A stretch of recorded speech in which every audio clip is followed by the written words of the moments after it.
Hello, my dear friends. Today we will be studying about narcolepsy. Narcolepsy is a sleep disorder.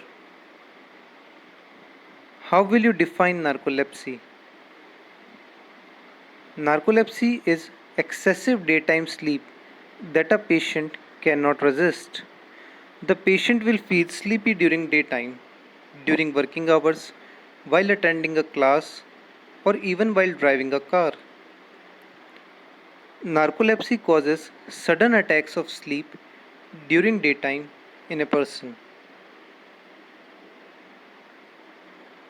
What causes narcolepsy? Why narcolepsy happens? The first cause is the narcolepsy is often caused by lack of brain chemical hypocretin, which is also known as orexin. This hormone is regulating wakefulness. Lack of hypocretin or orexin is responsible for narcolepsy. The second cause is hormonal changes occurring in a person. Hormonal changes which are occurring during puberty or during menopause are responsible for occurrence of narcolepsy. The third major cause is psychological stress. Psychological stress is responsible for causing narcolepsy in majority of persons.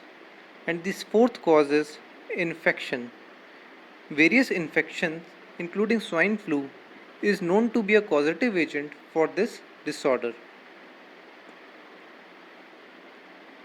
What are the electrographic evidences suggestive of narcolepsy?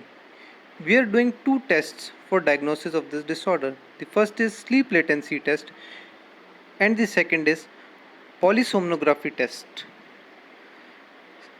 An abnormal multiple sleep latency test done during day with a sleep latency of 8 minutes or less is suggestive of narcolepsy in a person. And at least two sleep onset REM periods on polysomnography. Normally, REM sleep occurs 60 to 90 minutes after the onset of sleep.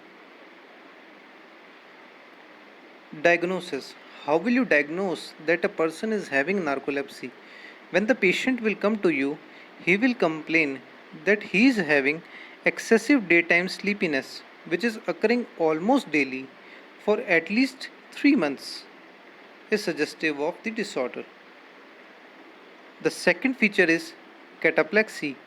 The patient will complain the loss of muscle control resulting in weakness and possible collapse in responses to emotions like laughter and anger. The third feature is sleep paralysis, which is a temporary inability to move or speak when waking up or falling asleep, is suggestive of the disorder. The fourth feature is hallucinations, excessive dreaming and waking in the night. The dreams often comes as you fall asleep. This is known as hypnagogic hallucinations, or dreams come just before or during waking. They are known as hypnopompic hallucinations. If the patient is suggesting these features of daytime sleepiness, cataplexy, sleep paralysis, and hallucinations, this might be suggestive of narcolepsy. What is the treatment for narcolepsy? Presently, there is no specific cure for narcolepsy, but we are treating narcolepsy with using stimulants and antidepressants combination. Also, the role of support groups in treatment of narcolepsy cannot be underestimated. That's all for today. Thank you for listening and please subscribe to our channel. Thank you.